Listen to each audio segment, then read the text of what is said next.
ಏನ್ ಬೇಕು ಮುಂಟಿದ್ರೆ ತಾವು ಹಿಡಿದಾಕ್ಬೋದು ಹೋಗಿ ಮುಂಟಿ ತಗೋದಿಂದ ಇದರಲ್ಲಿ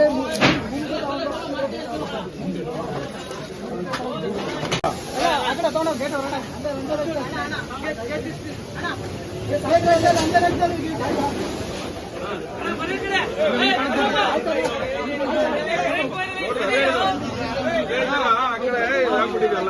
ಯಾಕಣ ಬರ್ತಾ ಇದೀರಾ? ಹೋಗಿ ಕಡೆ ನೀವು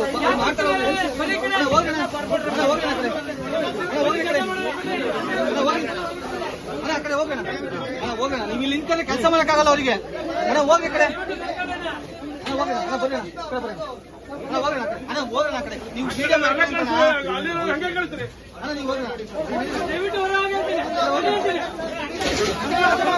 ಅಂಗಡಿ ಬಿಟ್ಟು ಬಾಕಿ ಹೊರಗಡೆ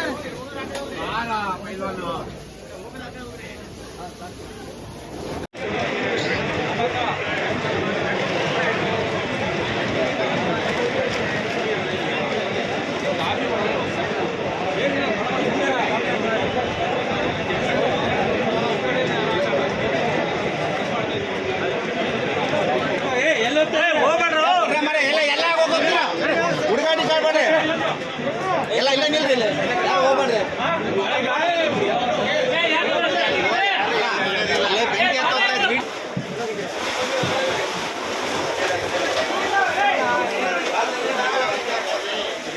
ಅಚ್ಚೋ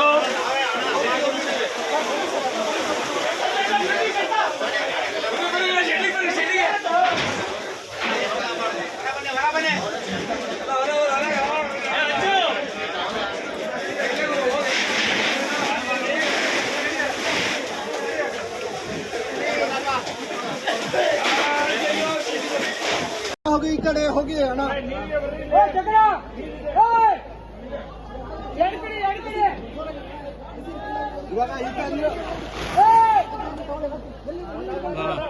ವೆರಿ ಗುಡ್.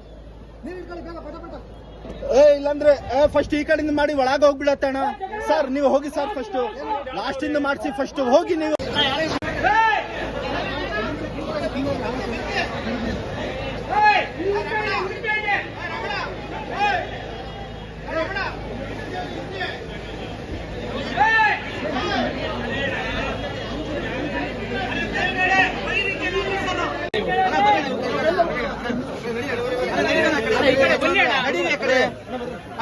ಸ್ವಲ್ಪ ಬನ್ನಿ ಅಣ್ಣ ನೀವು ಸರ್.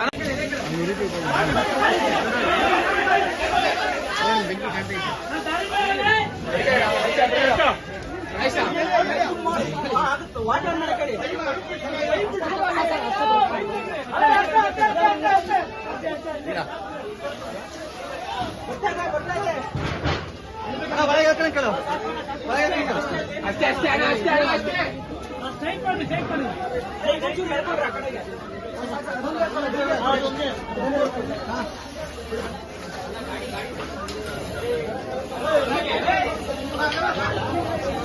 ಸ್ವಲ್ಪ ಸ್ವಲ್ಪ ಸ್ವಲ್ಪ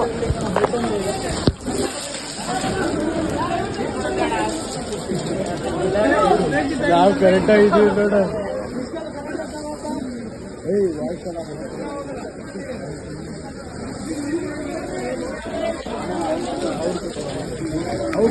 ಜಾಗ ಮಾಡ್ಕೊಂಡೆ ಬಿಟ್ರೆ ಜನ ಹೋಗಕ್ಕಾಗದೆ ಇರೋಂಥ ಸ್ಥಿತಿ ನಿರ್ಮಾಣ ಆಗ್ಬಿಟ್ಟಿದೆ. ಹಾಗಾಗಿ ಇದನ್ನ ಎಲ್ಲ ಒಂದ್ ಕಡೆ ಇದನ್ನ ಸರಿಯಾದಂತ ರೀತಿಯಲ್ಲಿ ಆಲೋಚನೆ ಮಾಡಿ ಅಧಿಕಾರದ ಜೊತೆ ಮಾತುಕತೆಗಳನ್ನ ನಾನು ಮಾಡೋನಿದ್ದೇನೆ, ಮಾಡ್ತೇನೆ. ಸರ್ಕಾರದ ಜೊತೆ ಕೂಡ ಮಾತುಕತೆ ಮಾಡಿ ಬೇಕಾಗಿರುವಂತಹ ಪರಿಹಾರ ವ್ಯವಸ್ಥೆ ಕೂಡ ನಾನು ಮಾಡ್ತೇನೆ ಅನ್ನೋ ಮಾತನ್ನ ನಾನು ಹೇಳ್ತೇನೆ. ಈಗ ಆಗ್ಬಾರ್ದಿತ್ತು, ತುಂಬಾ ಇಕ್ಕಟ್ಟು ಸರ್, ಇಲ್ಲ ಅಂತಿಲ್ಲ. ಆದ್ರೆ ಇಲ್ಲ ಒಂದ್ ಕಡೆ ಖಂಡಿತ ಅಗ್ನಿಶಾಮಕ ದಳದವರು ತಮ್ಮ ಸರಿಯಾದಂತ ತಕ್ಷಣದ ಕಾರ್ಯಪ್ರವೃತ್ತರಾದಂತ ಪರಿಣಾಮನೇ ಇದೆಲ್ಲದಕ್ಕೂ ಕೂಡ. ಆದ್ರೆ ಅವರು ಬಂದ್ರು, ಜಾಗ ಇರಲಿಲ್ಲ, ಇದು ಸಮಸ್ಯೆ. ಇದನ್ನು ಕೂಡ ಗಮನಿಸಬೇಕು. ಹಾಗಾದಾಗ ಇನ್ನೊಂದು 2-3 ಅಂಗಡಿ ಉಳಿದ್ಬಿಡ್ತಿತ್ತು ಗೊತ್ತಿಲ್ಲ. ಸೊ ಆಗುವಂತ ಅನಾಹುತಗಳಂತೂ ತಪ್ಪಿದೆ. ಆಗ್ಬೇಕಾದಂತ ಸಂಗತಿಗಳ ಬಗ್ಗೆ ಆಲೋಚನೆ ಮಾಡ್ತಾ ಇದ್ದು. ಹಾಗಾಗಿ ಯಾವುದೇ ವ್ಯಕ್ತಿ ಅಗ್ನಿಗೆ ಆಹುತಿ ಆಗಿಲ್ಲ. ಸೊ ಹಾಗಾಗಿ ಭಗವಂತ ದೊಡ್ಡವನು ಅಂತ ಹೇಳಿದ ಅದಕ್ಕೋಸ್ಕರ ಹಾಗಾಗಿ ಇದೆಲ್ಲದನ್ನು ಗಮನದಲ್ಲಿಟ್ಟು ಮುಂದಿನ ಕ್ರಮಗಳ ಬಗ್ಗೆ ಯೋಚನೆ ದೊಡ್ಡ ಮಾಡಿ. ಅನಾಹುತ ಸರ್, ಒಂದು ದೊಡ್ಡ ಅನಾಹುತ ತಪ್ಪಿದೆ. ದೊಡ್ಡ ಅನಾಹುತ ತಪ್ಪಿದೆ. ದೊಡ್ಡ ಅನಾಹುತ ಅಕ್ಕಪಕ್ಕ ಮನೆಗಳಿದಾವೆ. ಅಕ್ಕಪಕ್ಕದ ಮನೆಗಳಿದೆ. ಸಾವಿರಾರು ಜನ ಇಲ್ಲಿ ವಾಸ ಮಾಡ್ತಿರೋಂಥದ್ದು. ಸಾವಿರಾರು ಜನ ಚಿಕ್ಕಡು ಪಾಪ್ಯುಲೇಷನ್ ಇರುವಂತ ಏರಿಯಾ ಇದೆ. ಸೊ ಹಾಗಾಗಿ ಅನೇಕರಿಗೆ ಮನೆಗಳಲ್ಲೂ ತೊಂದರೆ ಇದೆ. ಮನೆಗಳಿಗೆ ಬಾಗಿಲು ತೆಗೆದು ಒಳಗಡೆ ಹೋಗಿ ಹೊಗೆನೇ ಇರೋದು. ನಾನು ನೋಡ್ಕೊಂಡು ಬಂದೆ ಅನೇಕ ಮನೆಗಳನ್ನ, ಪೂರ್ತಿ ಮನೆ ತುಂಬ ಹೊಗೆ ಇದೆ.